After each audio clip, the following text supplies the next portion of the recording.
অমিত শ্বাহ ডাঙৰীয়া আৰু অসমৰ মুখ্যমন্ত্ৰী হিমন্ত বিশ্ব শৰ্মা ডাঙৰীয়া নজনাকৈ প্ৰিচিজন ড্ৰোন ষ্ট্ৰাইক হ'ব নোৱাৰে। পুনৰবাৰ কৈছোঁ, যিগৰাকী হিমন্ত বিশ্ব শৰ্মা ডাঙৰীয়া বিভিন্ন সময়ত কৈছে মই পৰেশ বৰুৱা ডাঙৰীয়াৰ লগত কথা পাতি আছোঁ, আজি তেওঁ নজনাকৈ এই ড্ৰোন ষ্ট্ৰাইক কেতিয়াও হ'ব নোৱাৰিলেহেঁতেন।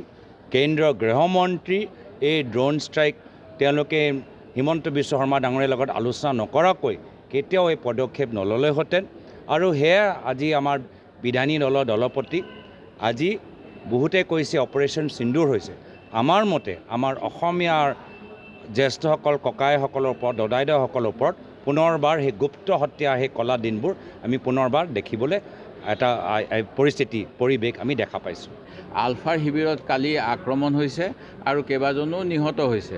এই ঘটনাটোৱে যি শান্তি প্ৰক্ৰিয়া এটা আৰম্ভ কৰিছিল 2023 চনত, এইটোক ব্যাঘাত জন্মাব নেকি? লোকসভা নিৰ্বাচনৰ পূৰ্বে একমাত্ৰ ৰাজনৈতিক ৰুটি সেকিবলৈ এই কথাটো কেন্দ্ৰীয় চৰকাৰৰ বিজেপি আৰু অসম চৰকাৰৰ বিজেপিৰ নেতৃত্বই কৰিছিল নেকি? এই প্ৰশ্নবিলাক আমাৰ মনলৈ আহিছে। তেখেতসকলৰ আন্তৰিকতা কিমান আছিল সেই কথাটো আজি আমাৰ মনলৈ আহিছে। সেই গতিকে আমি পুনৰ দাবী কৰিছোঁ, অসম চৰকাৰ ভাৰত চৰকাৰে স্পষ্টীকৰণ দিব লাগে ত্ৰিপাক্ষিক বৈঠক হোৱাৰ পিছতো কিয় এনেধৰণৰ এটা আক্ৰমণ আলফাৰ শিবিৰত হ'ল।